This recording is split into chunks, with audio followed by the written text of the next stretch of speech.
Ladies and gentlemen, today masquerading mostly as the Foreign Secretary, I think, would you please give a very warm round of applause to Connelly.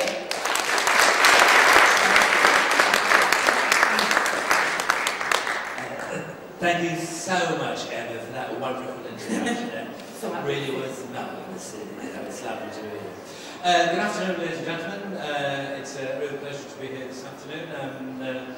Funny enough, I've just been downstairs at a place full of German football supporters. Apart from one chap I asked which you support, he said he was from America, and it's funny, he was half American and half Iraqi, so he was his own worst enemy. And yes, Emma introduced me there. Many people who saw me early on thought I was the Foreign Secretary. I do have a resemblance, as you realise. By the way, ladies and gentlemen, I don't share a room with another man because you're gay. I share a room with another man where I come from in Yorkshire because you're cheap.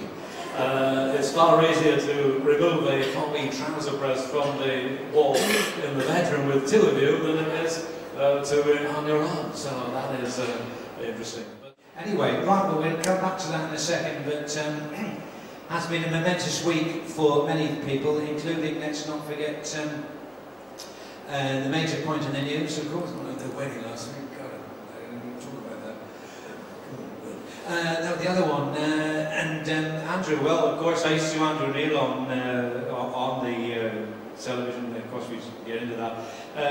As a former president, George must be happy about the week's events. Well, we had to understand the problem of. I'm delighted that we've achieved what we've achieved with. I spoke to President Obama bin Laden yesterday, and as you know, the war against Iraq is over. As you know, ladies and gentlemen, the war was not just about oil; it was about petrol too. And people forget these things. We want to see democracy in the Middle East for the Sunnis and the Shias, and we just hope that things improve. It's going to be hard, but we get there. And as you know, you're residents of the United Kingdom of England, here in your country, it's a great honour to be here. And I'd just like to ask my friend Bill Clitoris to support me on this. And,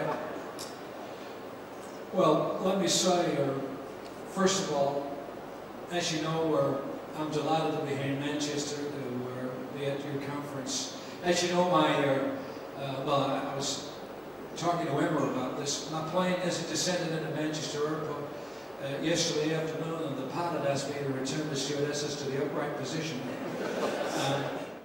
Well, there was a lot of criticism at the wedding last week as to why I wasn't there. But first of all, let me say there was an issue there, and as you know, my book's selling very well. My Journey, which I think is a terrific book, is selling very well in the true crime section. And, well, I don't want to make an issue of that, but I know that I was a bit miffed when John Major. Yes, I turned up. Well, I was a knight of the Garter, as you know. And first of all, let me say to David Cameron, there are two things make a good Prime Minister. First of all, ability. Secondly, determination. And thirdly, a very good head for figures. I think those are the four things, the two things relevant to what we were actually discussing at the time. So I don't wish to go into that, but there we are. Thank you very much. yes, well, we are at Old Trafford Cricket Ground, at the football ground. Geoffrey, looking forward to England's cricket each summer? Well, I think so, but I don't really want to talk about England or Yorkshire or Lancashire or anything like that. I'd rather talk about myself, if you don't mind. I was born on the 21st of October 1940, and it was a difficult birth. 3 days and still not out, so that's a lovely prize. Anyway, I'm now going to hand back to Emma.